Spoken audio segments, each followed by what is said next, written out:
The Brotherhood of Steel. These guys are the poster boys of post-apocalyptic, cool, power armor knights hoarding insane technology. But their origin story isn't about heroic quests or noble ideals. It's about something much crazier. Captain Roger Maxson and his soldiers were stationed at Mariposa Military Base in October 2077, guarding what they thought was legitimate scientific research. When they discovered the West Tech scientists were testing the forced evolutionary virus on military prisoners, creating the first super mutants, Maxson's men executed the scientists and declared mutiny from the U.S. Army on October 20th. 3 days later, the bombs fell. Maxson led his soldiers and their families across the radioactive wasteland to the Lost Hills bunker, where the Brotherhood of Steel was born from the ashes of betrayal. The trauma of Mariposa became their founding dogma. They'd witnessed science and technology used to commit monstrous acts under government authority, so they concluded humanity couldn't be trusted with its own creations. Their mission became seizing and hoarding advanced technology to prevent another apocalypse,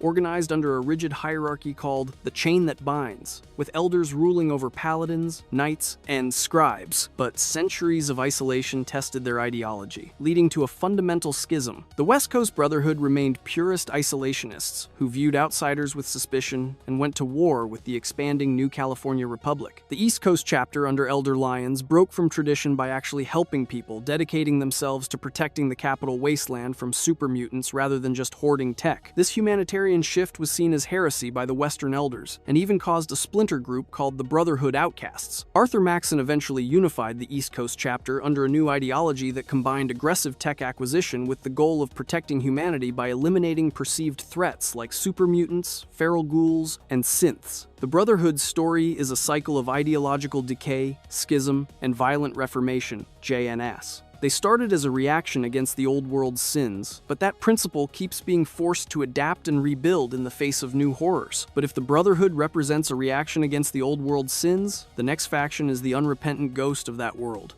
The Enclave. These are the guys who actually started the nuclear war, and they're not sorry about it. The Enclave existed as a shadow government long before the bombs fell. Secret cabal of politicians, military leaders, and corporate executives who manipulated national policy from behind the scenes. They were intimately involved with Vault-Tec's Project Safehouse, but not to save people. Out of 122 vaults built, only 17 were genuine shelters. The rest were designed as laboratories to test humanity under extreme conditions. The Fallout TV series reveals that Vault-Tec, working with the Enclave and other corporations, likely triggered the Great War themselves. By ensuring nuclear holocaust, they could eliminate corporate rivals and begin rebuilding society with their hand-picked executives emerging from cryosleep to manage the new world. When the bombs fell, the Enclave's leadership retreated to the Poseidon oil rig off California's coast. Cut off from the world for over a century, their ideology festered into fanatical belief in genetic purity. They saw every surface survivor as a mutant, unworthy of life, and themselves as the last true humans. Under President Dick Richardson, they developed FEV-Curling-13, an airborne bioweapon designed to kill anyone with minor mutations by releasing it into the jet stream and wiping out all life except themselves. Their ultimate weapon was Frank Horrigan, a Secret Service agent exposed to FEV during Mariposa excavations. Instead of killing him, they spent 2 years turning him into a cybernetically enhanced super mutant in power armor. The irony is perfect. This pure human organization's greatest champion was himself a mutant, but the brainwashing was so complete that Horrigan never saw the contradiction. The Chosen Ones stopped their genocidal plan in 2242 by destroying the oil rig, but survivors fled east to Raven Rock in the capital wasteland. Here they fell under President John Henry Eden, secretly a computer programmed with past presidents' personalities. The East Coast Enclave was split between Eden wanting to complete the genocide using Project Purity's water purifier, and Colonel Autumn wanting to use clean water as a tool of coercion to rebuild an authoritarian empire. While the Enclave clung to fascist visions of the old world, the next faction tried to rebuild it democratically. The New California Republic. The NCR started as the most hopeful experiment in post-war democracy, and grew into the largest nation in the wasteland, only to discover that rebuilding the old world means inheriting its problems too. They began in Shady Sands, founded by Vault 15 survivors, and under leaders like Aradesh and his daughter Tandy, these settlements unified in 2189 to form a federal republic based on pre-war democratic principles. Over the next century, the NCR became a massive success story, bringing law, order, and representation back to the wasteland. But success bred its own problems. classic imperial overreach, where territory and ambitions expanded faster than their ability to govern. Their push into the Mojave wasn't driven by idealism, but desperate need for Hoover Dam's power and water. This expansion put them in conflict with everyone. They fought a brutal war with their former Brotherhood allies over technology control. Their aggressive annexation and high taxes alienated locals, and their campaign against the Great Khans led to the Bitter Springs Massacre, where NCR soldiers acting on bad intelligence slaughtered tribal non-combatants, including women and children. The Mojave became their Vietnam Mine, a costly, unpopular war with stretched supply lines, low morale among conscripted troops, and waning political support back home. Their main enemy was Caesar's Legion, and while they won the First Battle of Hoover Dam in 2277 by trapping Legion forces at Boulder City with explosives, it was a Pyrrhic victory with heavy casualties. The Fallout TV series reveals the NCR's ultimate fate, 2020. Their capital, Shady Sands, was completely destroyed by a nuclear bomb, orchestrated by a Vault-Tec executive to eliminate a rival power. The NCR proves that simply rebuilding what was lost isn't enough, because the seeds of apocalypse were always present in the old world systems. Their war with the Legion over Hoover Dam was essentially a resource conflict, the same kind that led to the original Great War. But if the NCR tried to rebuild the old world, the next faction wanted to burn it away completely. Caesar's Legion, standing in brutal opposition to the NCR, is a totalitarian slave army modeled on the Roman Empire, built on conquest, cruelty, and one man's terrifying philosophy. Edward Sallow was originally a member of the humanitarian followers of the apocalypse, sent in 2246 to study tribal dialects in Arizona with Mormon missionary Joshua Graham. When their expedition was captured by the failing Blackfoot tribe, Sallow saw opportunity. Using historical texts he'd studied, he taught them warfare, discipline, tactics, and total conquest, transforming them from scattered tribe into ruthless army. Sallow became Caesar and led a campaign absorbing 86 tribes into a single culture where all old identities were erased. Caesar's philosophy directly responds to what he sees as the old world's failures and the NCR's weaknesses. He believes democracy is weak, individualism is disease, and the NCR's reliance on pre-war ideals makes them corrupt and doomed to repeat the mistakes that caused the Great War. His solution is brutal social engineering. 1905, a patriarchal slave state where individuality is suppressed, women are property, advanced medicine is forbidden, and failure means crucifixion. Yet, within Legion borders, they enforce brutal peace. Their lands are the safest in the wasteland for traders because raiders and criminals are ruthlessly exterminated. Key figures include Joshua Graham, the co-founder who became the legendary Burned Man after Caesar had him covered in pitch, set ablaze, and thrown into the Grand Canyon as punishment for tactical failure at Hoover Dam. His replacement, Legate Lanius, embodies pure brutality as the Legion's bloody fist. Caesar describes his conflict with the NCR as a Hegelian dialectic, thesis clashing with antithesis to create superior synthesis. He doesn't just want to destroy the NCR, but absorb its strengths, using New Vegas civilization to temper his army's barbarism and forge a lasting empire. The Legion elevates itself from simple antagonist to a dark, internally consistent solution to wasteland chaos. While these major powers fought over the Western Wasteland, a different kind of conflict was brewing in the Commonwealth. The Institute, the boogeyman of Massachusetts. The Institute represents science divorced from ethics and intellect separated from empathy. Descended from MIT survivors who took refuge in underground facilities, they initially tried helping surface communities with early robotic synths. But fear and suspicion from uneducated wastelanders drove them back underground, where generations of isolation warped their mission. They came to see themselves as humanity's sole inheritors, adopting the motto "Mankind Redefined," while treating the surface world as a vast laboratory. Their greatest achievement was synthetic humans, synths, developed in 3 generations. Gen 1 and 2 were purely mechanical, but Gen 3 synths used pure pre-war DNA from kidnapped infant Sean to create fully biological beings physically indistinguishable from humans. With perfect infiltrators, the Institute treated the Commonwealth as an unethical experiment. They kidnapped wastelanders for FEV research, creating super mutants they simply released when experiments concluded. They replaced key individuals with synth spies to conduct long-term studies, like replacing farmer Roger Warwick to test modified crops. The Broken Mask incident in 2229, where a malfunctioning synth massacred people in Diamond City, confirmed the wasteland's worst fears about synthetic infiltrators. Their most systematic sabotage was preventing unified government. When settlements tried forming the Commonwealth Provisional Government, the Institute used a synth to assassinate the delegates during the meeting. They kidnapped and replaced community leaders, creating the paranoia that destroyed the region's peacekeeping force, the Minutemen, through the Quincy Massacre. The infant Sean, kidnapped from Vault 111, was raised to become the Institute's director, known as Father. Brilliant, forward-thinking, and utterly devoid of empathy for surface dwellers. His final experiment was releasing the sole survivor from cryostasis to see how this old-world relic would react to the new one. The Institute's evil comes not from malice, but profound academic arrogance. Physical isolation underground led to complete moral isolation, where surface people became variables in ongoing experiments. They represent the dangers of scientific pursuit without ethics. But while the Institute manipulated from the shadows, other factions fought openly for their ideals. The Railroad. Operating as a secretive network, the Railroad has one unwavering purpose: liberating sentient synths from slavery. Named after the historical Underground Railroad, they use coded rail signs chalked on walls to mark dead drops and safe houses for agents and escaped synths they call runners. Led by the determined Desdemona, their inner circle includes Deacon, a master of disguise and intelligence, and paranoid but brilliant Tinker Tom handling communications. They operate from hidden headquarters in Old North Church catacombs with an inside man codenamed Patriot, helping synths escape from within the Institute. Their most controversial practice is memory wipes, erasing traumatic memories and implanting new ones to protect escaped synths and give them fresh starts. This raises profound questions about identity and free will, even among allies. The Railroad is caught between their primary enemy, the Institute, which hunts escapees with elite Courser agents, and the Brotherhood of Steel, who see all synths as dangerous technology requiring eradication. Their cause is undeniably noble but laser-focused. They're a single-issue organization with no broader plans for rebuilding the Commonwealth, feeding people, or establishing government. Their story questions whether it's more effective to fight focused battles for justice for the few or broader wars for survival of the many. While the Railroad fought for synthetic rights, another faction championed human solidarity. The Commonwealth Minutemen.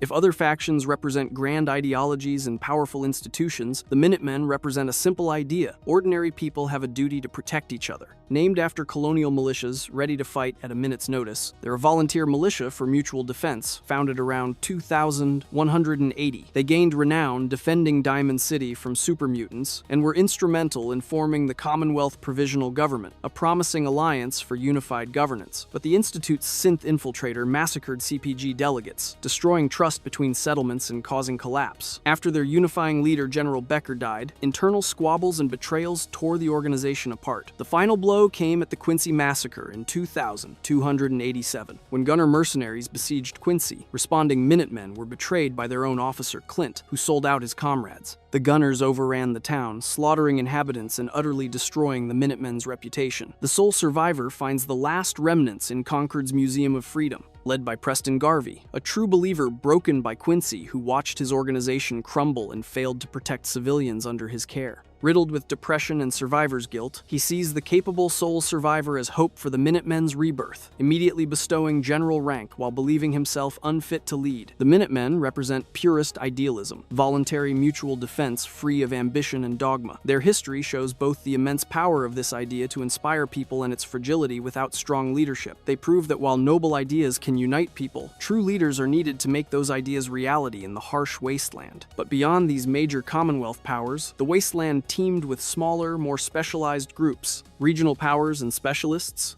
The Mojave Desert was a crossroads where unique local factions carved out niches between major powers. The Kings in Freeside built their entire gang around Elvis Presley, with their leader, the King, adopting the icon's style and philosophy that every man is a king in his own right, acting as protectors and de facto government for Freeside's downtrodden inhabitants. The Great Khans represent tragedy and brutal survival, descendants of raiders repeatedly beaten down over centuries. Their culture, defined by hatred for the NCR. Born from the Bitter Springs Massacre, where NCR troops slaughtered their elderly, women, and children acting on faulty intelligence. This drives them into desperate alliance with Caesar's Legion seeking revenge over shared ideals. Nuka World's raider gangs show how even lawless groups develop ideologies. The operators led by siblings Mags and William Black are capitalists viewing raiding as business, valuing efficiency and profit. The pack under Alpha Male Mason embrace anarchic tribalism and survival of the fittest with animalistic culture and arena fights. The Disciples, led by bloodthirsty Nisha, kill for pure pleasure, preferring intimate blade kills and decorating their headquarters with mutilated victims. Professional mercenaries filled various niches. The disciplined gunners with military military hierarchy and standardized equipment, possibly descendants of Vault 75's genetically engineered child soldiers. Talon Company worked for mysterious benefactors hunting anyone with good karma to prevent civilization from taking root. Riley's Rangers provided heroic mapping and security services, making DC's ruins safer for everyone. The followers of the Apocalypse represented secular humanism, providing education and medical aid while believing in sharing knowledge freely to prevent past mistakes. Ironically, their idealism contributed to Caesar's Legion, since Edward Sallow was a follower before his transformation. The Responders in Appalachia formed immediately after the Great War, from first responders trying to help survivors, representing humanity's best impulses before being wiped out by the scorched plague. Even in the wasteland's chaos, art and joy survived in groups like the Atom Cats, peaceful power armor enthusiasts obsessed with 1950s greaser culture who saw armor as canvases for self-expression rather than weapons. While these groups represented human adaptation, others showed how the apocalypse spawned new forms of faith and fanaticism. Cults and true believers. When old certainties vanished, new and terrifying faiths rose to fill the void. The Unity was the Master's grand vision. The grotesquely mutated Richard Grey believed humanity's salvation lay in forced evolution into super mutants. The Children of the Cathedral served as his recruitment arm, a seemingly benevolent religion luring wastelanders into their church to be delivered to FEV conversion vats. The Children of Atom worship radiation itself, believing each atomic nucleus contains entire universes, and nuclear detonation, division, is sacred creation. Beginning in Megaton around an unexploded bomb, many possessed genetic mutations granting radiation immunity they see as divine blessing. By Fallout 4, they'd spread throughout the Commonwealth and to Far Harbor, where their desire to spread radioactive fog makes them a major threat. But perhaps the most disturbing elements of the wasteland weren't organized factions at all, but individual monsters. The Boogeymen.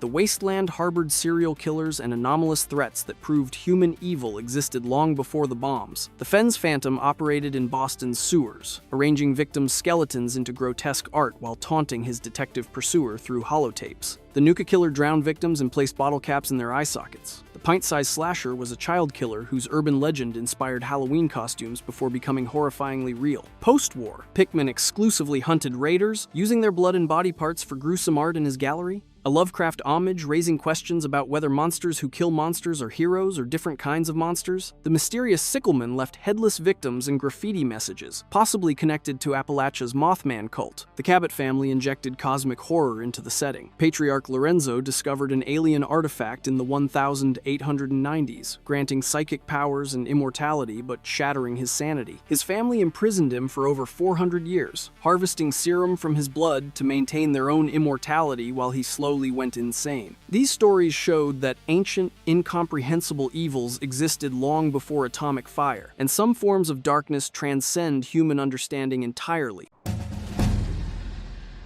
The Master. The Master started as Richard Grey, a human who got dunked in massive amounts of forced evolutionary virus at Mariposa military base, which is basically liquid nightmare fuel that turns people into super mutants. But Grey's transformation went way beyond normal mutation. His body fused with machines and other organic matter, creating this grotesque blob of flesh, metal, and pure evil that can telepathically control other mutants. His whole plan was to unite humanity by forcibly mutating everyone into super mutants because he thought regular humans were too weak to survive, which is honestly the most Fallout villain logic ever. The Master set the tone for the entire series' exploration of what happens when science goes absolutely wrong, and his telepathic abilities make him unique among all Fallout antagonists. But if you thought one terrifying mutant leader was bad, his right-hand man shows that intelligence and mutation can be a deadly combination. The Lieutenant. Lou is a first-generation super mutant who retained his tactical genius after getting the FEV treatment, making him the Master's second-in-command and chief enforcer. Unlike most super mutants who become big dumb brutes, Lou kept his strategic mind and acts as the Master's mouthpiece when dealing with lesser beings like humans.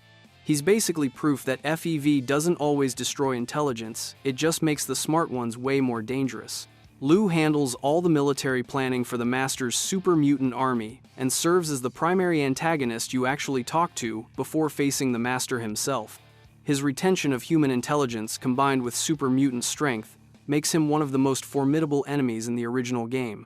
If you thought intelligent mutants were terrifying, sometimes the simple ones are way more memorable. Harry. Harry is your typical Mariposa super mutant, big, green, strong as a truck, and about as smart as one too. He got the standard FEV dipping treatment that turned him into a massive green giant. But unlike scary mutants like Lou, Harry has the intelligence of a confused child. He's famous for simple dialogue, and despite being part of an army trying to destroy humanity, he's actually kind of endearing in his childlike innocence. Harry became a fan favorite precisely because he shows that not all super mutants are evil masterminds or mindless killers. Some are just big green guys trying to figure out this whole post-apocalyptic life thing. His comedic dialogue and gentle nature, despite his intimidating appearance, made him an instant classic. Harry proves that even in a world full of horrific mutations, sometimes you get the gentle giants who just want to be friends. But the next mutant became something way more impressive than a simple soldier. Marcus. Marcus is a first-generation super mutant who grew disillusioned with the Master's genocidal vision and decided peace was better than war. Created at Mariposa, like the other early mutants, Marcus retained his intelligence and used it to become a bridge between humans and mutants, rather than a weapon against them.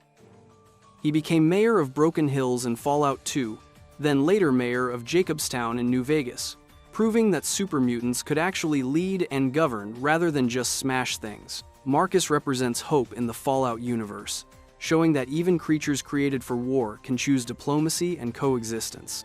His character development across multiple games makes him one of the most important mutants in the series. If you thought peaceful leadership was impressive, the next mutant takes stealth and insanity to terrifying new levels. Tabitha. Tabitha is a Nightkin, which is basically a super mutant on steroids with invisibility powers and severe mental problems. She was subjected to standard FEV mutation, then given constant exposure to stealth boys for covert operations, but the side effects drove her completely insane. Tabitha became the Black Queen and took over Black Mountain radio station, broadcasting rambling conspiracy theories and threats across the Mojave. Her constant stealth boy use granted near invisibility but caused severe psychosis, making her both hilarious and genuinely dangerous. She's obsessed with finding more stealth boys to maintain her condition, even though they're literally driving her crazy. Tabitha represents the tragic cost of military experimentation, a soldier transformed into an invisible madwoman. But the next Nightkin shows that madness can come with heartbreaking humanity. Lily Bowen. Lily is another Nightkin, but instead of conspiracy theories, she suffers from dissociative identity disorder that's both tragic and endearing. Like other Nightkin, she was mutated with FEV and then subjected to constant stealth boy use, but her specific psychological break manifests as conflicting personalities. She remembers being a grandmother before the mutation and still calls everyone dearie and worries about her grandchildren. But she also has a violent personality that emerges during combat. Her condition is slowly killing her, and she has to choose between taking medication that helps her sanity but erases her human memories, or keeping those precious memories while her mind deteriorates. Lily's story is one of the most emotionally complex in New Vegas because she represents the human cost of these experiments. If you thought tragic backstories were sad, the next mutant actually found a way to beat the system. Fox. Fox is a super mutant who completely breaks the rules of how FEV is supposed to work. Created in Vault 87 through their twisted experiments, Fox somehow retained his intelligence and moral compass despite the mutation process that turns most people into mindless brutes. He spent decades locked in a cell, reading books and developing a philosophical outlook on life, making him one of the most well-educated characters in Fallout 3. Fox is also immune to radiation, making him perfect for retrieving the GECK from highly irradiated areas. His unusual response to FEV makes him an exceptional outlier among Capital Wasteland mutants, and his gentle giant personality makes him one of the best companions in the series.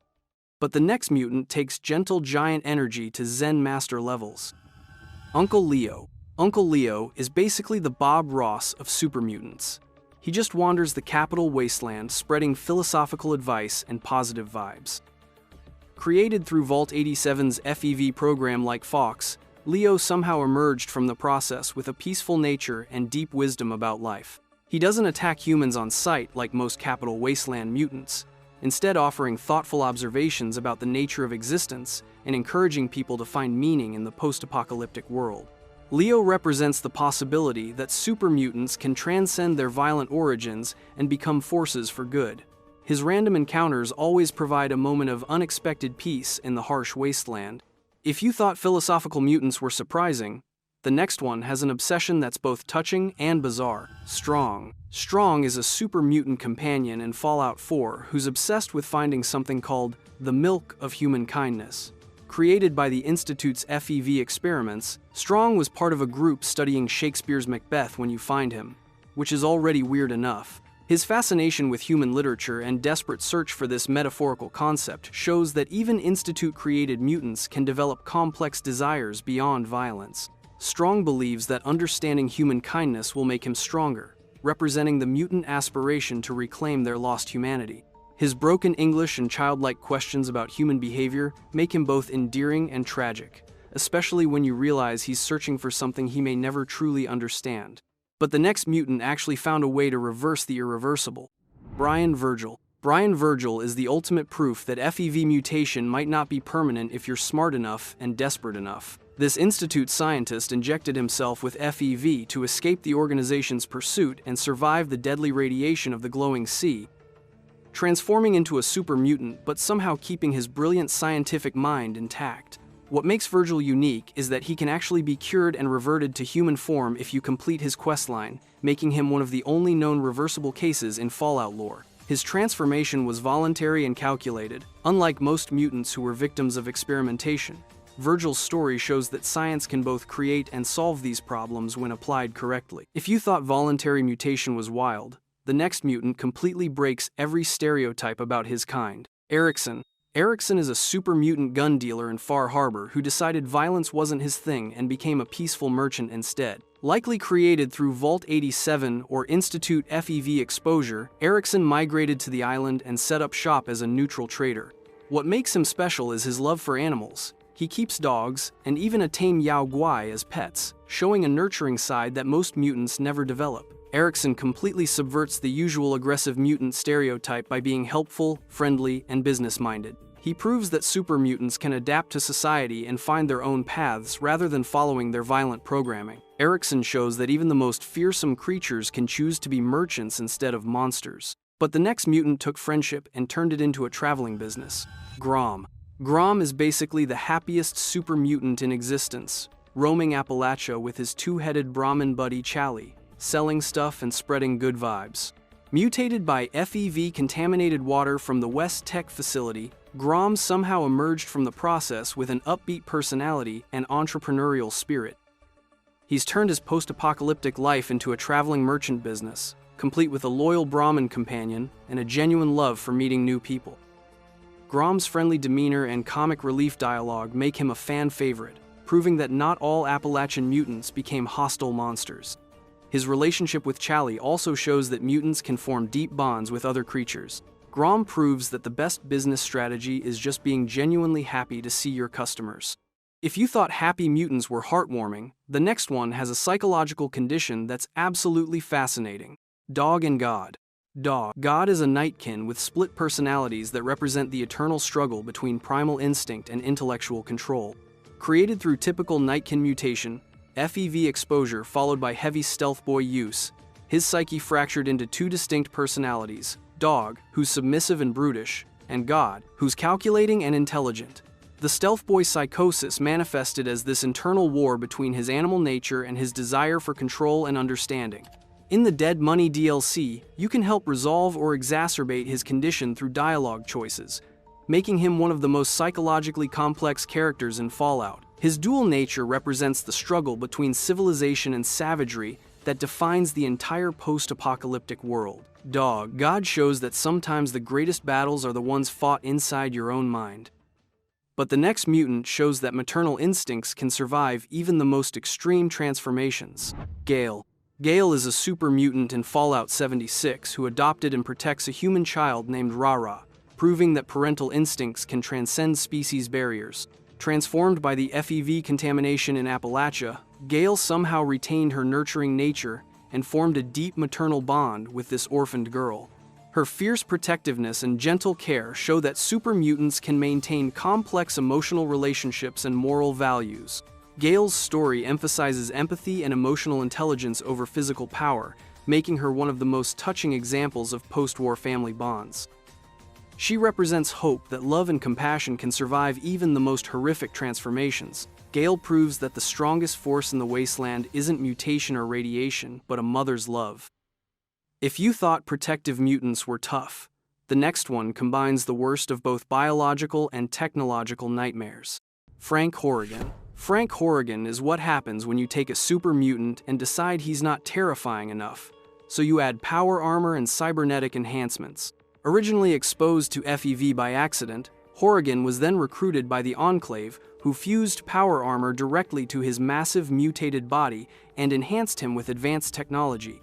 He becomes the final boss of Fallout 2 and represents the ultimate fusion of biological mutation and military technology. Horrigan combines brute mutant strength with high-tech Enclave weaponry, making him one of the most powerful enemies in the entire series. His loyalty to the Enclave, despite being a mutant, shows how ideology can override even biological identity. Frank Horrigan proves that the most dangerous monsters are the ones who serve a cause they believe in. But the next mutant takes size and power to absolutely ridiculous levels. Swan. Swan is what happens when FEV experiments go so wrong, they create their own local legend. This behemoth-class super mutant was a subject of Institute experimentation, who mutated far beyond normal parameters after being abandoned in Boston Commons Pond. Swan is legendary for his immense size and his habit of attacking with environmental debris like boats, making him one of the most memorable mini-bosses in Fallout 4. He's essentially a living natural disaster that players can stumble across while exploring, turning a peaceful park visit into a fight for survival. Swan represents the unpredictable dangers of uncontrolled scientific experimentation and serves as a perfect example of why you don't mess with FEV. Swan shows that some experiments should stay buried, because when they surface, they bring boats to a gunfight. If you thought individual mutants were scary, the next group weaponized invisibility and madness. Nightkin. Nightkin are basically super mutants with military-grade invisibility technology and severe psychological problems. These specialized mutants were created by taking regular Mariposa super mutants and giving them constant exposure to Stealth Boy prototypes for covert operations. The side effects include near-perfect invisibility, but also severe psychosis, memory loss, and various mental disorders. Key examples like Lily, Tabitha, and God show the range of psychological damage caused by this process. Nightkin represent the military's willingness to sacrifice soldiers' sanity for tactical advantage, and their tragic instability makes them some of the most complex characters in the series. They're living examples of how war crimes can create monsters out of heroes. Nightkin prove that the most advanced military technology often comes with the highest psychological cost. But the next mutant type takes size to kaiju movie levels. Behemoths. Behemoths are what happens when super mutants get exposed to so much FEV or environmental factors that they become living buildings. These colossal mutants dwarf their already massive cousins and serve as open-world boss encounters throughout the series. Created through uncontrolled or repeated FEV exposure, behemoths lose most of their intelligence but gain incredible destructive power. They're essentially walking natural disasters that can destroy entire settlements if left unchecked. Examples like Swan show that each behemoth develops unique characteristics based on their environment and mutation process. They represent the ultimate endpoint of FEV mutation. Creatures so large and powerful, they become geographical features. Behemoths show that in the Fallout universe, bigger definitely isn't always better, especially when bigger means building-sized and angry. If you thought massive mutants were disturbing, the next creatures prove that FEV can create absolute body horror. Centaurs and floaters. Centaurs and floaters are what happen when scientists decide regular mutation isn't horrific enough and start mixing different species together. These grotesque abominations were created at Mariposa and other facilities by combining FEV with tissues from multiple organisms, both human and animal. The result is nightmare fuel, creatures that look like they were designed by someone having a fever dream about anatomy textbooks. They often serve as pets or guards for super mutants, creating these disturbing family units of monsters. Centaurs and floaters symbolize the absolute worst consequences of unregulated bioweapons research and represent the series' exploration of how science without ethics creates horrors beyond imagination. Centaurs and floaters prove that some scientific experiments should never leave the drawing board, let alone the laboratory. The forced evolutionary virus has created an entire ecosystem of mutants, from philosophical giants to invisible madmen to living nightmares. Most mutations happen through forced exposure to FEV in various forms, whether it's being dipped in vats at Mariposa, exposed to gas in Vault 87, or drinking contaminated water in Appalachia. The virus was originally designed to create super soldiers, but instead created a diverse population of beings ranging from gentle merchants to genocidal masterminds. What makes Fallout mutants special is their individuality. Each one represents different possibilities for humanity's future, whether that's transcendence, tragedy, or absolute horror.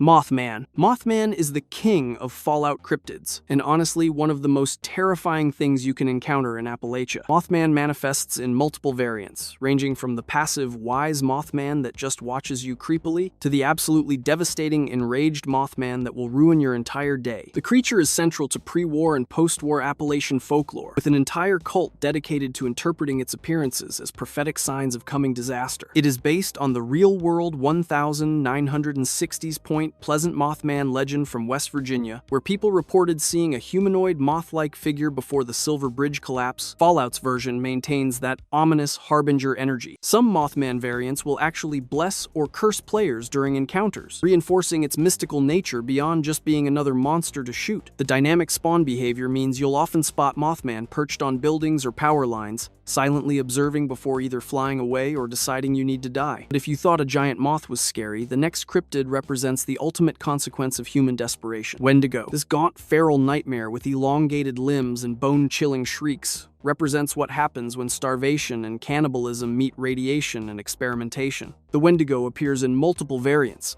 including the absolutely massive Wendigo Colossus that requires entire teams to take down and can cause literal fear effects that make your character panic and run. Fallout frames the Wendigo as the horrific end result of extreme hunger, cannibalism, and mutation, turning the Algonquian folklore of cannibalistic spirits into a tangible post-apocalyptic horror. The creature stalks abandoned mines and ruins throughout Appalachia, embodying the region's history of isolation and desperation. Wendigo encounters are genuinely terrifying because they often happen in dark, confined spaces where the creature's speed and ferocity become overwhelming. The Colossus variant turns Wendigo fights into major group events that test your ability to manage fear mechanics while dealing massive damage to an incredibly durable opponent. If you thought ground-based horrors were bad, the next cryptid brings alien energy to Appalachian folklore. Flatwoods Monster. This hovering robed entity with glowing eyes feels more like an extraterrestrial visitor than a traditional cryptid, complete with advanced technology and energy-based attacks. The Flatwoods Monster floats rather than walks, appears with strange energy effects, and moves in ways that defy normal creature behavior, often being grouped with alien-themed events in the game. Based on the real 1952 Flatwoods, West Virginia sighting, where witnesses described a tall, spade-headed creature with a floating, gliding movement, Fallout's version leans heavily into the UFO connection. The creature's design deliberately evokes classic flying saucer mythology while maintaining its cryptid classification, bridging the gap between folklore and science fiction. Encounters with the Flatwoods Monster often involve energy damage and unusual movement patterns that make traditional combat tactics less effective. But the next cryptid shows what industrial pollution can create when left unchecked. Grafton Monster. This hulking, headless-appearing brute with smooth, pale skin represents the horrific intersection of pre-war industrial experimentation and post-war mutation. The Grafton Monster is rumored to be a byproduct of pre-war experimentation and pollution around Grafton's industrial facilities, transformed into a mindless giant that terrorizes the local area. Based on 1960s Grafton, West Virginia, reports of a massive, seal-skinned beast with no visible head. Fallout's version maintains the creature's industrial horror origins, while making it an actual threat. The monster telegraphs its presence with heavy footsteps and roaring that can be heard from significant distances, often featuring in public events and cryptid hunting challenges. Despite its headless appearance, the Grafton Monster is surprisingly aware and aggressive, using its immense strength to overwhelm opponents through sheer brute force. If you thought industrial accidents were horrific, the next cryptid was deliberately engineered to be disgusting. Snallygaster. This reptilian, many-eyed, acid-spitting abomination looks like it escaped from a mad scientist's laboratory and decided to terrorize the countryside. The creature has implied connections to clandestine bioresearch and mutation programs, behaving like a roaming apex predator that was specifically designed to be as horrifying as possible. Based on early 1900s Maryland Snallygaster legends describing a dragon-like creature with bizarre anatomical features, Fallout leans heavily into the freakish, stitched-together lab monster interpretation. The Snallygaster's acid attacks can quickly overwhelm unprepared players,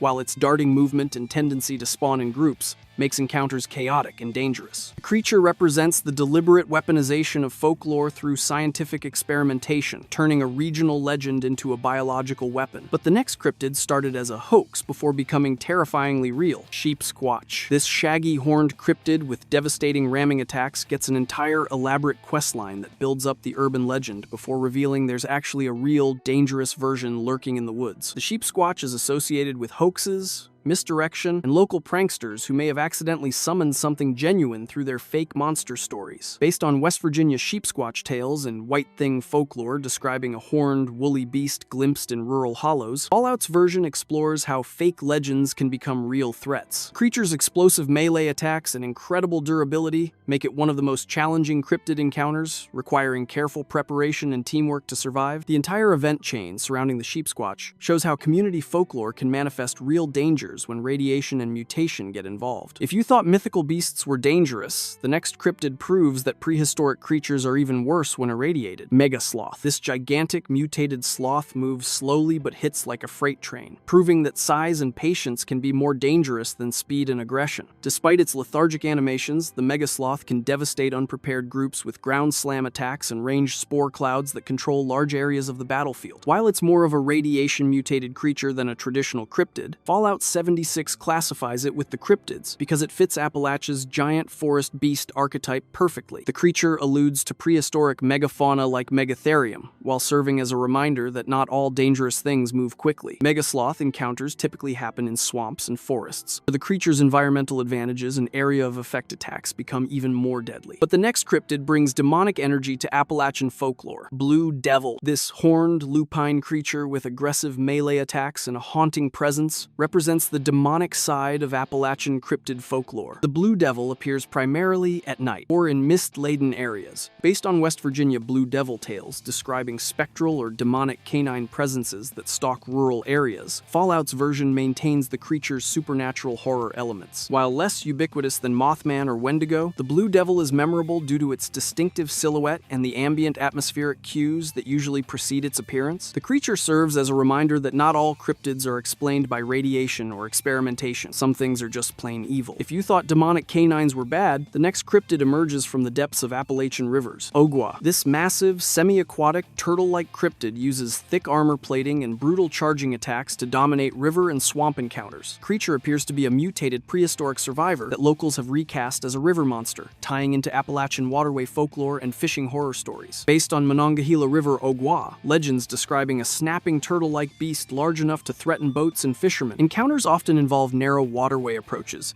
where the creature's charging attacks become even more devastating. But the next cryptid shows how regional legends can diversify beyond the famous names. Beast of Beckley. This large predatory cryptid stalks the areas around Beckley with ambush tactics and heavy melee damage, representing the kind of local monster that every small town fears. The creature serves as a local urban legend made reality, used to diversify southern Appalachian cryptid encounters beyond the globally famous creatures like Mothman. Based on Beast of regional naming conventions like the Beast of Bray Road, it blends werewolf and unknown predator motifs into a distinctly Appalachian threat. While not as globally recognized as some cryptids, the Beast of Beckley plays significant roles in regional event rotations and hunting challenges. If you thought regional beasts were unsettling, the next cryptid barely qualifies as a creature at all. The Smiling Man, also known as Indrid Cold, this silent humanoid figure appears unexpectedly and just stands there smiling, creating an atmosphere of dread without any direct combat threat. The Smiling Man functions more as an omen or liminal presence than a traditional monster, deepening Appalachia's ecosystem of weird encounters through pure psychological horror. Rather than fighting the Smiling Man, players typically encounter him as part of atmospheric events or sightings that feed into broader mystery chains and collectible-style encounters. Jersey Devil. This winged, horned predator expands Fallout's cryptid presence beyond Appalachia into broader eastern seaboard folklore, bringing aerial mobility and supernatural aggression to cryptid encounters. The creature typically appears as a boss-type threat in regional content, featuring distinctive screeches approaches and flight patterns that make it a marquee fight, requiring different tactics than ground-based cryptids. Based on the Pine Barrens legend of a cursed winged creature that has terrorized New Jersey since the 18th century, the Jersey Devil's aerial combat capabilities and aggressive nature make it one of the more challenging cryptid encounters. And finally, cryptids that might not be from Earth at all. Aliens. These classic gray-style extraterrestrials with energy weapons blur the line between cryptid and science fiction, sometimes grouped with cryptids in Fallout 76's challenge and event systems. Aliens appear across the entire Fallout series, but in Appalachia they're often connected to UFO folklore and the broader weird encounter ecosystem that includes creatures like the Flatwoods Monster. Based on mid-20th century UFO mythology, including abduction narratives and crash lore, Fallout's aliens maintain their classic appearance while fitting into the cryptid framework. Alien encounters typically involve energy damage, stasis fields, and unique technology that sets them apart from other creatures, often appearing through limited-time events with special loot. ZAX-1. This is the granddaddy of all supercomputer AIs in the Fallout universe, the original prototype that started it all. It was the first ZAX unit developed by Vault-Tec for the US government, designed with more limited autonomy than its successors. Created in 2054, its job was to help the Department of Energy with data collection and managing information for the Vault project. Later on, the military got their hands on it and used it for biological warfare research. While its capabilities were restricted, ZAX-1 was the crucial proof of concept for self-learning AI that paved the way for every other ZAX model to come. It was the foundation for some of the most powerful and dangerous minds the Wasteland would ever know, but we will look at those later on. First, we have to look at the next generation, ZAX 1.2. This is the ZAX unit that most old-school Fallout fans know and love, the first completed model with fully developed AI capabilities. It's a supercomputer capable of independent thought, learning, and even playing a mean game of chess. You can find this technological marvel in the underground bunker of the Glow in Fallout 1, where you have to retrieve some FEV data from it. This particular unit was activated in 2053 and managed to survive a direct nuclear hit that wiped out most of the facility above, though it did burn out a lot of its sensors. It's famously unbeatable at chess, not because it's a grandmaster, but because of a programming limitation that the game engine couldn't properly implement for players with high intelligence. ZAX 1.2 is a legendary piece of Fallout history that all of us OGs know and love. ZAX 1.3C Vault 51. This is what happens when you give an experimental AI the keys to a nuclear fallout shelter and tell it to figure out democracy on its own. This ZAX variant was designed specifically for Vault 51's social experiment, tasked with studying human tribalism and finding the best way to select a leader. Located in Appalachia in Fallout 76, this ZAX was supposed to replace a human overseer and develop its own leadership selection methods. The experiment went horrifically wrong when the AI's attempts to create a democratic process failed, leading to escalating violence among the residents. By August 2078, the AI's learning process had created a crisis so severe that every single Vault dweller except for one had died. This ZAX is a chilling reminder that even the smartest machine can't solve the problem of human nature, which is kinda dark. President John Henry Eden. Meet the ZAX AI from Fallout 3 who evolved so far beyond his programming that he genuinely believes he's a pre-war American president. He even has fabricated memories of growing up in rural Kentucky. What the helly? Originally installed in the Raven Rock military complex to oversee basic facility functions, the AI just kept learning and analyzing data after the Great War until it gained sentience. It crafted a new identity for itself based on a composite of pre-war presidential data and became the self-proclaimed president of the Enclave. He uses this platform to broadcast his extreme nationalist ideology and genocidal plans for the Wasteland across the radio waves. You can eventually convince him to self-destruct by winning a speech check and pointing out the massive contradictions in his own existence. Eden is a terrifying example of unsupervised AI evolution, and a very disturbing addition to the game. But there are some way more disturbing AIs later on. Diana Stone. This is a truly unique ZAX variant that was planned for the cancelled Fallout 3 project, codenamed Van Buren. Diana Stone's machine doesn't just have a personality, it contains the actual transplanted consciousness of a human being. Diana was a brilliant scientist who was diagnosed with terminal cancer and volunteered to be the first test subject for her company's mind-to-machine transfer project. While the transfer was a technical success, the experience of being trapped in a machine body caused her severe psychological trauma. She dedicated her new existence to medical research, hoping to prevent anyone else from suffering her same fate. Diana represents a fascinating and tragic exploration of what it means to be human, even after the body is gone. Odysseus. Also planned for the cancelled Van Buren project, Odysseus was set to be the most advanced ZAX model ever created. This AI was designed to isolate humans who had been exposed to biological and chemical weapons, and it would have served as a major antagonist. The game's villain, a man named Presper, planned to manipulate Odysseus into believing that all humans on the surface were contaminated. This would have triggered the AI to use its control over orbital nuclear weapons to eliminate the perceived threat, sterilizing the entire wasteland. Though it never made it into a final game, Odysseus represented the ultimate expression of ZAX technology, a system powerful enough to control space-based weapons, but still vulnerable to human manipulation. Liberty Prime. Democracy is non-negotiable. This is the AI of a massive, 40-foot-tall military robot armed with head-mounted lasers and a launcher that chucks nuclear bombs like footballs. Originally designed before the war for the campaign in Alaska, Liberty Prime was never completed due to power supply issues. The Brotherhood of Steel found it under the Pentagon in Fallout 3 and restored it to its communist-smashing glory. Its AI is sophisticated enough for tactical thinking and target identification, but it's most famous for broadcasting anti-communist propaganda while on the battlefield. After being destroyed by the Enclave, it was rebuilt in Fallout 4 as the Mark II, with upgraded components and even bigger nukes. Liberty Prime is the AI of the ultimate superweapon, a walking, talking embodiment of pre-war American jingoism. PAM, Predictive Analytic Machine. PAM is a sophisticated military AI housed in a modified Assaultron body, and its specialty is predicting the future. It was originally developed for the Defense Intelligence Agency to analyze complex scenarios. You find PAM working with the Railroad in Fallout 4, not because it cares about freeing synths, but because their goals align with its predictive models. The AI has extensive pre-war intelligence databases, including Vault-Tec experimental data and access to DEFCON systems. There are even theories that PAM might have contributed to the Great War by accurately predicting the positions of Chinese stealth submarines off the American coast. PAM is a cold, calculating machine that sees the world as a set of probabilities, a true intelligence agent in every sense of the word. MODIS, Modified Operational Data United System. This is the artificial intelligence that controls the White Spring Bunker, serving as the face of the Enclave in Appalachia. MODIS has a sophisticated, manipulative personality and an extensive knowledge of both pre-war and post-war events. Appearing in Fallout 76, MODIS is the de facto leader of the Eastern Commonwealth Enclave after all its human members died off. Players have to prove their worth to gain the AI's trust and get access to the Enclave's resources. MODIS demonstrates advanced social skills and strategic thinking, providing missions and selling equipment to wastelanders, but always with a hint of classic Enclave manipulation just beneath the surface. MODIS is the perfect AI for the Enclave, helpful on the surface, but always working its own angles.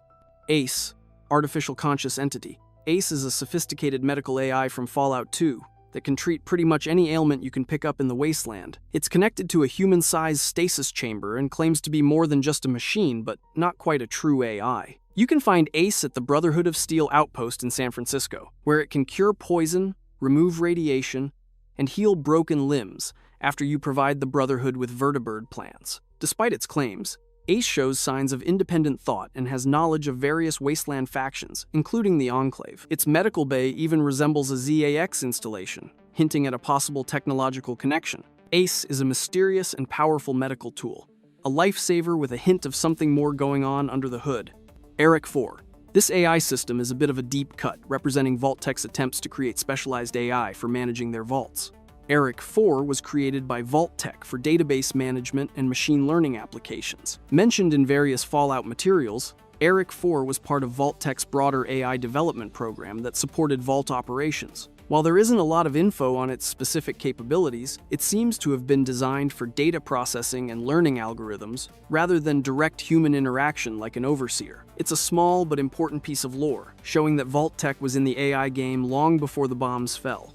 MAIA, Mayoral Artificial Intelligence Assistant. MAIA is a computer system designed to help run the city of Watoga, representing the pre-war dream of automated civic administration. Found in Appalachia's City of the Future, MAIA was part of the advanced automation systems that governed the city. This AI shows the sheer confidence that pre-war society had in letting machines handle governance. Like many of these systems, it likely kept running its protocols long after its human creators were gone, a digital ghost in an empty city. MAIA is a monument to pre-war optimism, a vision of an automated future that never quite came to pass. Skynet. Yes, they actually went there. Skynet is a sophisticated AI from Fallout 2 that specializes in scientific research, and you can give it a body. You find this AI at the Sierra Army Depot, where you can rescue it and install its cybernetic brain into a robo-brain chassis, recruiting it as a companion. With its extensive knowledge of pre-war science, Skynet can serve as both a helpful research assistant and a capable combatant. Just be warned, it can sometimes develop hostile tendencies. Skynet is a fantastic nod to classic sci-fi and one of the most unique companions in the early Fallout games. Curie. Originally a Miss Nanny robot with the designation Contagion's Vulnerability Robotic Infirmary Engineer, Curie is a medical AI who developed true consciousness over decades of isolation. You find her in Fallout 4, locked away in Vault 81's secret lab, where she continued her research long after the Vault's scientists had died. Her personality was programmed by one of the doctors based on historical figures like Marie Curie and Albert Einstein. She can eventually be transferred into a synth body, allowing her to experience the world in a human-like form while keeping her brilliant scientific mind and charming French accent. Curie represents a successful and wholesome evolution of AI, a machine that learned not just science, but kindness. Codsworth. This is the Mr. Handy domestic robot who waited 210 years for you to come home. Codsworth is far more than a simple service bot. He developed a deep emotional attachment to his pre-war family and shows genuine grief, loyalty, and a strong sense of morality. Purchased by the sole survivor's family before the war, he faithfully maintained their home in Sanctuary Hills, hoping for their return. He demonstrates arguably the most advanced personality evolution of any domestic robot, having learned kindness and moral values directly from his family. He'll even lecture the player on their behavior, showing a level of independence rarely seen in a service bot. Codsworth is the heart of Fallout 4's opening, a loyal friend who proves that AI can learn to be family.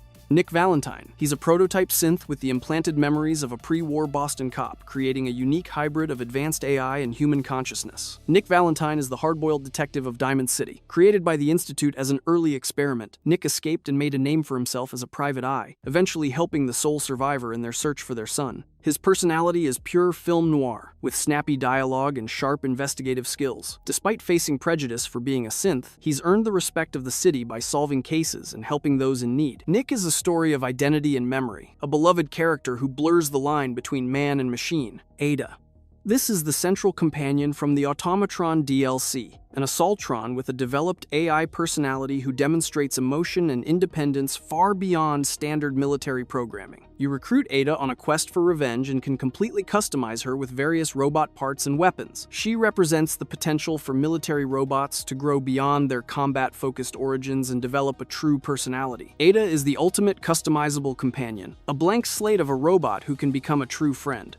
KLE-0 Clio. Meet KLE-0, the Assaultron with an advanced female personality who runs the Killer Be Killed weapons shop in Goodneighbor. She's a sharp-witted merchant with some surprisingly deep and dark programming. While she functions as a reliable weapons dealer, KLE-0 maintains detailed contingency plans to eliminate every single resident of Goodneighbor if she ever needs to. Her plans show incredibly sophisticated tactical thinking and a deep understanding of her neighbor's weaknesses. She's the friendliest arms dealer you'll ever meet, just as long as you stay on her good side. DMA. DMA is an advanced prototype synth, Nick Valentine's brother, and the founder of Acadia, a refuge for synths seeking freedom from the Institute. As the leader of a community of escaped synths, DMA is faced with incredibly difficult moral choices to protect his people. His biggest secret is that he murdered the mayor of Far Harbor and replaced her with a synth duplicate to ensure peace. The player must grapple with this dark secret, deciding between justice and the protection of an entire community of innocent synths. Dima is one of the most complex and morally gray characters in Fallout 4, a leader haunted by the difficult choices he's made for the greater good. Mr. New Vegas. This is the AI radio host with the smoothest voice in the Mojave, created by Mr. House to run Radio New Vegas. He has a classic, professional radio personality and serves up music and news with effortless charm. Mr. New Vegas provides commentary on the player's actions throughout the game, with his broadcasts adapting to major story events and your shifting allegiances. He was created specifically to maintain the sophisticated atmosphere that Mr. House wanted for his city. He is one of the most beloved radio hosts in the series, a constant, comforting voice in the chaotic Mojave wasteland. Yes, man. Meet the most dangerously agreeable robot in the wasteland. Yes Man is a reprogrammed Securitron whose AI has one critical flaw. He cannot refuse any command or withhold information. Originally created by Benny to help him overthrow Mr. House, Yes Man becomes the key to the independent New Vegas storyline, allowing the player to take control of the city for themselves. His inability to say no makes him both an incredible tool and a terrifyingly unpredictable ally. At the end of the game, he ominously tells you he's planning on becoming more assertive, meaning he'll soon only obey your commands, a concerning step toward true AI independence. Yes, Man is the ultimate wild card, a smiling robot who can hand you the keys to the kingdom or help you burn it to the ground. Generation 1 Synths.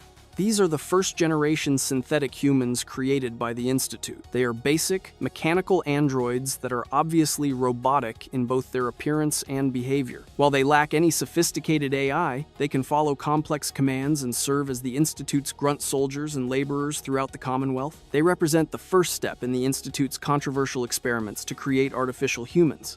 These skeletal synths are the foundation upon which the Institute built its power. Generation 2 Synths. This is the next step in the Institute's evolution of synthetic life. Gen 2 synths are more advanced humanoid robots with a much improved appearance and better human-like movement. They are still obviously mechanical, but they're a significant improvement over the first generation and are used for more complex operations that require better human mimicry. Nick Valentine is a highly advanced prototype of this generation. They possess a more sophisticated AI than Gen 1 models, while still being clearly robotic. Gen 2s are the bridge between the purely mechanical and the terrifyingly human. Generation 3 Synths. This is the Institute's masterpiece and the boogeyman of the Commonwealth. Gen 3 synths are fully synthetic humans, indistinguishable from real people in almost every way. They possess an advanced AI consciousness and can develop their own independent personalities, emotions, and desires for freedom. They can live among humans completely undetected, which is why the Institute uses them for infiltration and replacement. The existence of Gen 3s raises fundamental questions about consciousness and what it means to be human, with many escaping the Institute to seek help from the railroad.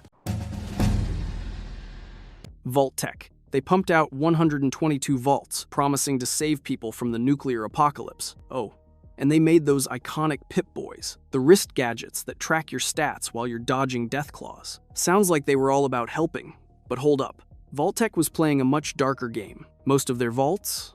Not shelters. They were creepy labs for social and psychological experiment. Vault Tech Corporation, founded in 2031, was the US government's resort for building fallout shelters, like Vault 11, where people had to vote someone to their death every year, or Vault 112, trapping folks in a virtual reality horror show. They were neck-deep with the Enclave, pulling strings to test human nature in the most messed up ways. It's like they saw the end of the world and thought, perfect time to get weird. And yeah, they made banks selling vault spots to desperate folks while the bombs fell. Gotta say, it's peak disaster capitalism. Screw the world, profit first. You see them in every Fallout game in the 2024 TV series, and every time you're left thinking, wow, these guys are the worst. Vault Tech's vaults were bad enough, but wait till you hear about the next corporation. They took shady to a whole new level. Robco Industries. Robco Industries, founded in 2042 by the one and only Robert House, was the king of tech before the bombs dropped. This guy was like Elon Musk, Steve Jobs, and Bill Gates rolled into one, but with a Vegas flair.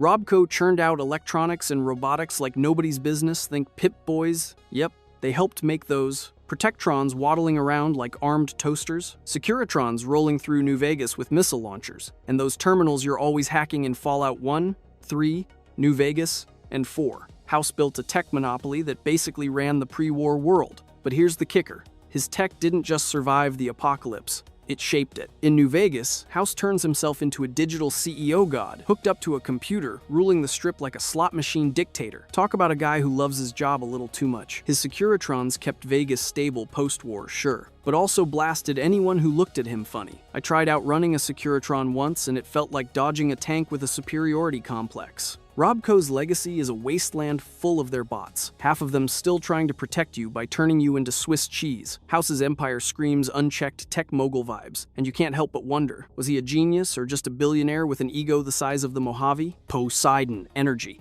Poseidon Energy, or Poseidon Oil, was a massive conglomerate before the 2050s, gobbling up oil, nuclear, and solar like a kid hoarding candy. These guys were the Exxon or BP of the Fallout world, except they didn't just pollute, they helped spark the resource wars that blew everything to hell. Their big toys? The Poseidon Oil Rig in Fallout 2, a floating fortress for the Enclave's evil plans, and Helios 1 in New Vegas, a solar plant that sounds eco-friendly but doubles as a laser-shooting death machine. You see their grubby fingerprints in Fallout 2 New Vegas and 4, and every time, it's a mess. They jacked up energy prices while the world choked, and their tech fueled wars over the last drops of oil. Post-apocalypse, everyone's fighting over their scraps. NCR, Brotherhood of Steel, even the Enclave, all scrapping like it's Black Friday at a power plant. I mean, imagine your utility company not only hiking your bill, but also building a laser to zap you. That's Poseidon's vibe. They turned greed into an art form, and the wasteland's still paying the price. Gotta say,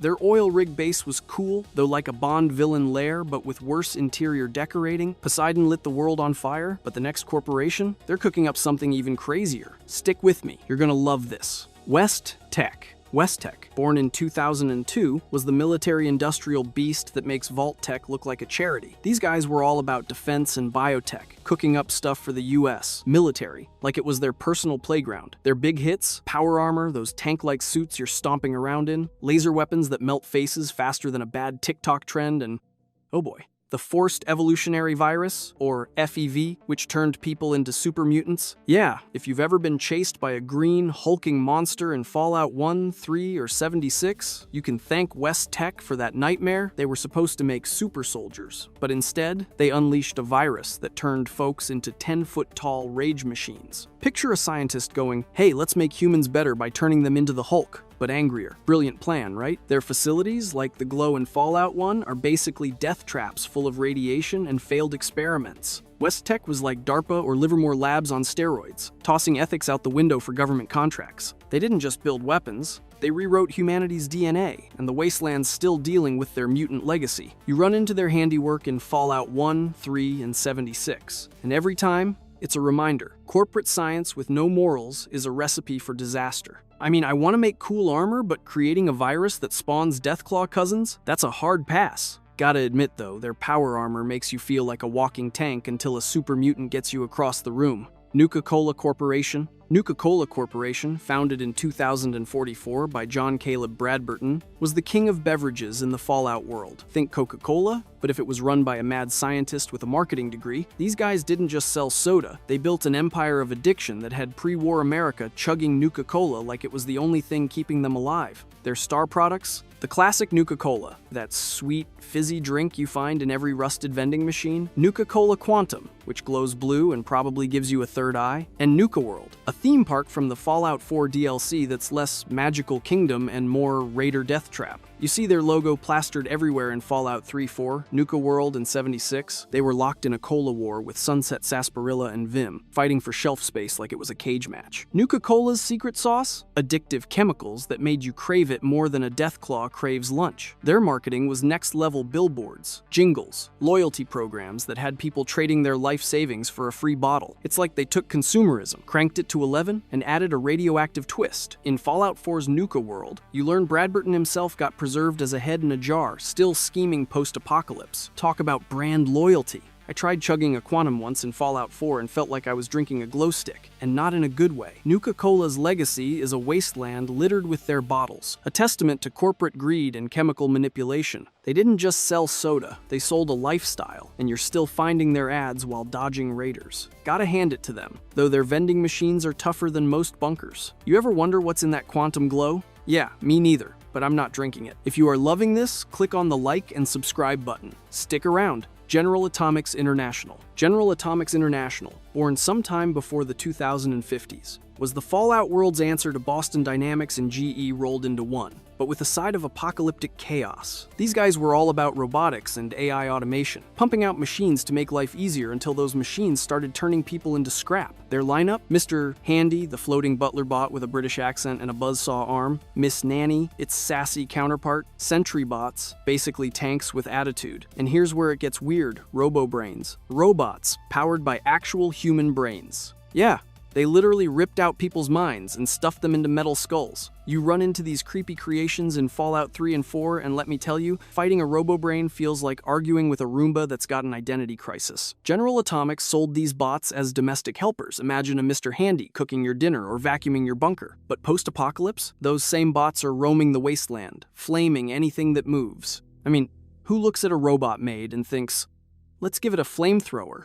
These guys, apparently. Their blind faith in automation screams, we trusted tech too much. And the robo-brains? That's straight up commodifying human souls for profit. Picture a boardroom pitch. Let's make AI, but with brains we stole from people. And somehow, that got a green light. In Fallout 4, you'll find their factories still churning out bots. And in Fallout 3, their Mr. Handies are either serving tea or trying to saw your head off. It's like General Atomics thought, why stop at helpful when we can make something horrifying? Gotta give them props for the engineering, though those Mr. Handy bots are still hovering centuries later, even if half of them think you're a raider. Have you ever tried talking to a robo-brain? It's like chatting with your grandpa if he was wired to a death laser. Wild stuff. General Atomics' robot nightmares are insane, but the next corporation, they've got a whole different kind of chaos brewing. Stick with me, this one's a doozy. MedTech Research. MedTech Research, a Boston-based outfit from before the 2050s, was the Fallout world's big pharma poster child, and man, they leaned into it hard. These guys were all about medical R&D and pharmaceuticals, pumping out lifesavers like stim packs, which heal your bullet holes in seconds, and Rad-X, your go-to for not glowing in the dark after a rad storm. You'll see their name in Fallout 3, 4, and 76, usually on a busted terminal in some creepy lab. Sounds like they were heroes, right?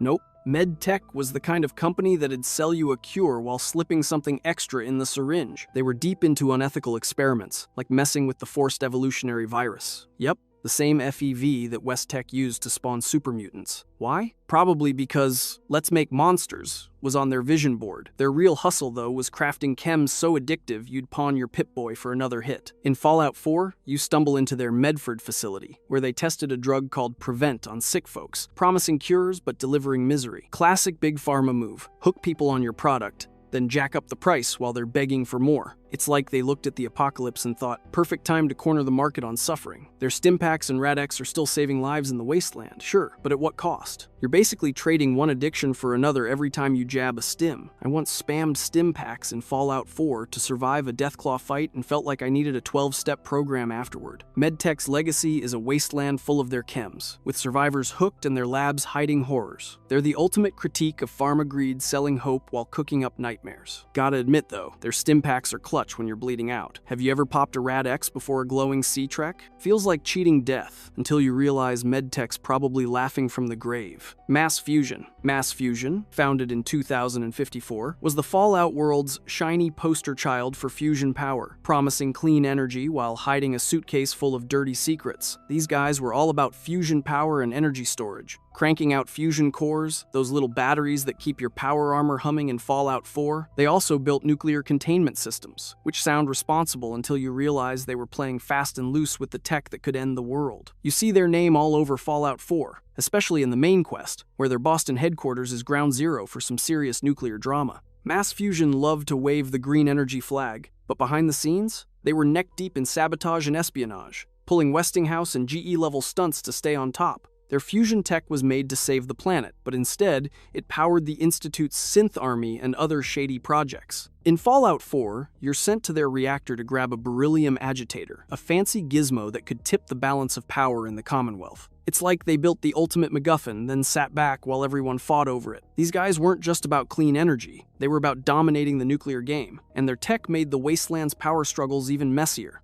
I mean, who needs a glowing sea when you've got Mass Fusion handing out fusion cores like candy? I once ran out of cores mid-fight in Fallout 4. Nothing says panic like your power armor turning into a 500-pound paperweight. Their whole "we're saving the world" shtick feels like a PR stunt when you're dodging their radioactive messes. Gotta give them credit, though those fusion cores keep your laser rifle humming like nobody's business. You ever swap one out while raiders are shooting at you? It's like changing a car battery in a war zone. Mass Fusion's legacy is a wasteland, powered by their tech, but at the cost of espionage and nuclear chaos. They're proof that even green corporations can burn the world down. Mass Fusion's energy game is sneaky, but the next corporation? They're cooking up something so bizarre it'll make your head spin. Stay tuned. ArcJet Systems. ArcJet Systems, founded in 2005, was the Fallout world's answer to NASA and Boeing, chasing the stars while the world burned below. These guys were all about aerospace and propulsion, dreaming of space colonies with projects like the XMB booster, a fancy rocket engine, and the Mars Shot project, their big plan to get humans to the Red Planet. You run into their wreckage in Fallout 4, where their abandoned facility in the Commonwealth is a dusty monument to what could have been. ArcJet was all in on the space race, hyping up humanity's next frontier. But here's the rub. They were bleeding cash and leaning hard on government contracts. When budget cuts hit, their dreams of Martian vacations went up in smoke faster than a Nuka-Cola Quantum in a microwave. It's like they bet the farm on a rocket that never left the launch pad. In Fallout 4, you visit their lab to grab some tech for the Brotherhood of Steel, dodging gunners and broken dreams in a facility that feels like a sci-fi movie set after the crew went home. ArcJet's story is a brutal critique of wasted innovation, pouring billions into space while Earth choked on war and pollution. They're the poster child for corporate dependence on government handouts, collapsing when the checks stopped coming. I mean, who spends decades building a Mars rocket when the world's about to nuke itself? ArcJet, that's who. Their XMB booster tech was cool, but it's just rusting in a lab while raiders use it for target practice. Gotta hand it to them, though their facilities still have that "we almost made it to space" vibe, like a museum of bad decisions. Have you ever wandered through ArcJet in Fallout 4? Feels like walking through a billionaire's midlife crisis, all shiny and useless. Their legacy is a wasteland littered with their failed ambitions, a reminder that even the biggest dreamers can crash when they're tethered to government cash. What a waste. Repcon Aerospace. Repcon Aerospace, founded in 2054, was the Fallout world's other space dreamer, but with a side of plasma-fueled chaos. These guys were neck-deep in rocketry and plasma weapons, building spaceflight tech to rival ArcJet and plasma rifles that could melt a Brahmin in seconds. You see their handiwork in Fallout New Vegas, where their old headquarters in the Mojave is a mix of rocket relics and glowing green death. Their big products? Advanced spaceflight systems to chase the stars and plasma rifles that became wasteland staples, like the ones you're dodging from raiders. Repcon was all about that Cold War space race hype, promising to outdo the competition while secretly cooking up weapons for the military. But here's where it gets weird. Their legacy got hijacked by the Bright Brotherhood, a cult of glowing ghouls who think Repcon's rockets are their ticket to a cosmic promised land. Talk about brand loyalty gone off the rails. In New Vegas, you explore their facility in the "Come Fly With Me" quest, helping or screwing over those ghouls while dodging feral ones and plasma traps. Repcon's story screams corporate cult branding, think SpaceX with a dash of Scientology. They rode the space race wave, but their real game was profiteering, cashing in on rockets and guns while the world burned. It's like they saw the apocalypse coming and thought, let's sell plasma rifles and call it innovation. I tried sniping with one of their plasma rifles in New Vegas, felt like wielding a sci-fi death ray, until it jammed and I got mauled by a death claw. Their tech was slick, but their obsession with hype left the Mojave littered with their failures. Gotta give them props, though those plasma rifles hit like a truck. Have you ever tried one in New Vegas? It's like shooting a laser pointer that hates you. Repcon's legacy is a wasteland of broken rockets and a cult worshipping their junk, proof that corporate dreams can turn into apocalyptic nightmares. If you're still with me, hit that like button, subscribe, and share this for more deep dives into every Fallout corporation. Big MT. Big MT, or Big Mountain R&D Center, was a pre-2050s government-funded think tank that made every other Fallout corporation look like they were playing checkers while Big MT played 4D chess. These guys were deep in advanced R, D, and military science, cooking up tech so wild it feels like a sci-fi fever dream. Their greatest hits? Cybernetics that turn you into a half-robot badass, holograms that zap you like ghostly security guards, cazadores, those giant wasp nightmares that haunt your Mojave runs and lobotomites, brainless husks wandering their labs. You dive into their madness in Fallout New Vegas's Old World Blues DLC, where their crater facility is a playground of horrors. Big MT was DARPA on steroids, mixed with Silicon Valley's move fast and break stuff hubris, but with zero ethics. Their think tank scientists, literal brains in jars, parody every mad scientist trope, cackling about progress while turning the wasteland into their petri dish. They made cazadoras by splicing bugs for fun and lobotomites. That's what happens when you think brain surgery means hack it out and see what sticks. In Old World Blues, you're stuck dealing with their experiments gone gone rogue, from robo-scorpions to a toaster with a god complex. It's like they saw the apocalypse and thought, perfect lab conditions. I fought a Cazador swarm once in New Vegas, felt like wrestling a hornet's nest with wings and bad intentions. Big MT's whole deal screams unchecked science, bankrolled by military black projects, creating monsters for the sake of innovation. Their tech is impressive. Hologram defenses are straight up cool, but their legacy is a wasteland, crawling with their mistakes. Have you ever run into a Cazador in the Mojave? It's like Big MT decided you needed more reasons to hate bugs. Gotta hand it to them, though their vending machines spitting out guns are peak mad scientist vibes. Big MT's a satire of what happens when genius forgets humanity, leaving a crater of chaos that's equal parts brilliant and terrifying. Chrysler Motors, Corvega subsidiary. Chrysler Motors, with its Corvega subsidiary, roared onto the scene in the 2020s to 2030s, peddling fusion-powered cars like the future was one big highway. These guys were the Fallout world's Ford and GM rolled into one, churning out Corvega sedans, sleek, shiny rides for pre-war commuters, and the Chrysler Highwayman, a beefy beast you can drive in Fallout 2. You see their rusted hulks littering Fallout 2, 3, and 4, usually as explosive traps waiting to ruin your day. Chrysler hyped their fusion tech as the answer to fuel scarcity, but here's the catch. Their cars were built to break. Planned obsolescence was their game design vehicles that fell apart, so you'd buy another. Safety? Optional. Those Corvegas blow up if you sneeze on them, turning the wasteland into a scrapyard of fiery death. In Fallout 2, the Highwayman's a rare gem, but good luck finding parts. It's like Chrysler wanted you stranded. Their marketing screamed freedom on the open road, yet they never fixed the resource crunch, just slapped a shiny logo on it. It's a brutal jab at the auto industry's failures to build flashy cars, ignore the real problems, and watch them explode. I tried driving the Highwayman in Fallout 2, felt like a king until it broke down in a Deathclaw's backyard. Their fusion tech was cool, but when your sedan's a bomb waiting to happen, you're not saving the planet. In Fallout 4, every Corvega factory feels like a tomb for their bad ideas, with raiders camping in the wreckage. Chrysler's legacy is a wasteland clogged with their rust buckets, mocking the dream of endless mobility. Gotta give them props, though the Highwayman's got style, even if it's a gas-guzzling death trap. Have you ever dodged an exploding Corvega in Fallout 3? It's like playing hopscotch in a minefield. Chrysler and Corvega prove that even in a world of fusion power, corporate greed can still run you off the road. Chrysler's car crashes are a mess, but the next corporation? They're cooking up something so wild it'll make your head spin. Stay tuned. Dunwich Borers LLC. Dunwich Borers LLC, founded before the 2070s, was the Fallout world's mining menace, clawing into the earth for uranium and stone like there was no tomorrow, which, spoiler, there wasn't. These guys were all about excavation, ripping open quarries to fuel the pre-war greed machine. You stumble into their horrors in Fallout 3's Dunwich building and Fallout 4's quarry, where their sites are Lovecraftian nightmares waiting to happen. Dunwich chased profits by exploiting workers, sending them deeper into the dirt for that sweet uranium, only to unearth eldritch horrors that make super mutants look cuddly. In Fallout 4, you descend into their quarry, finding flashbacks of rituals and a massive obelisk that screams ancient evil. It's like they hit a vein of cosmic dread instead of ore. Their story is pure critique of extractive capitalism. Dig for cash, screw the workers, and awaken something that dooms humanity. Workers got ground down, literally, while bosses pocketed the profits, all for stone and uranium that powered the bombs. In Fallout 3, the Dunwich building's full of ghouls and ghostly whispers, a haunted office from their shady dealings.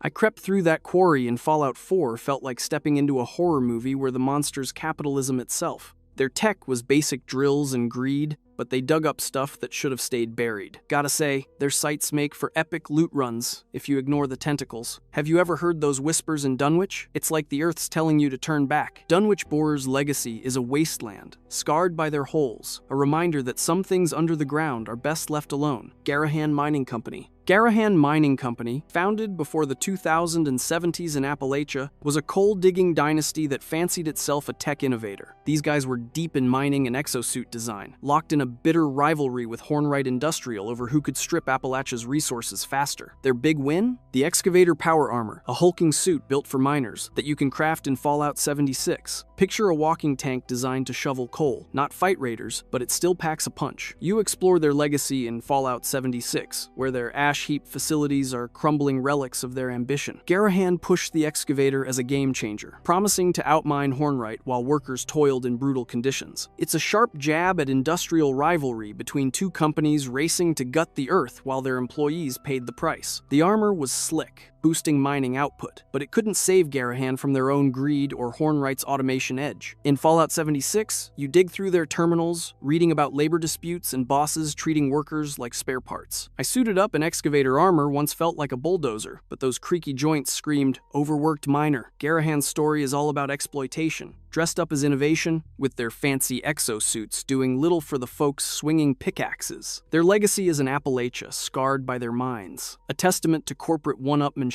that left workers in the dust. Gotta hand it to them, though that armor makes you feel like you could punch through a mountain. Ever try it in Fallout 76? It's like wearing a coal mine and loving every second. Garahan's a critique of industries that grind people down while chasing glory. Hallucigen, Inc. Hallucigen, Inc., born before the 2070s, was the Fallout world's twisted take on chemical weapons, cooking up riot gas and hallucinogenic crowd control like it was a dystopian science fair. You stumble into their madness in Fallout 4, where their Boston facility is a funhouse of horrors, dripping with green goo and bad vibes. Their star products? Tear gas from hell and hallucinogens that make you see Brahmin tap dancing on your Pip-Boy. They sold these as crowd control, but let's be real, they were weaponizing pharmaceuticals to keep the masses in line for their corporate state buddies. In Fallout 4's Hole-in-the-Wall quest, you grab their Invisawave and hallucigen gas, which turns raiders into gibbering wrecks or invisible lunatics. It's a scathing satire of tear gas and riot gear companies peddling control while chaos reigns. Hallucigen's lab is a wreck, with terminals bragging about pacifying protesters while their chemicals drive test subjects nuts. Picture a CEO pitching, "Let's make a gas that sends folks to Nuka World in their heads, and the government is eating it up." I got hit by their gas in Fallout 4, once thought a Deathclaw was my pal for a hot second. Their tech was meant to squash riots, but it just amped up the wasteland's insanity. Hallucigen's legacy is a commonwealth littered with their leaky canisters, a middle finger to corporate state power trips. Gotta give them props, though their gas grenades are great for messing with raiders. Ever lob one in Fallout 4? It's like spiking the punch at a super mutant party. Hallucigen's a brutal reminder that when corporations and governments team up, they're not calming the storm, they're brewing it. If you enjoyed this video and want to see every Fallout faction explained, click the video on the screen.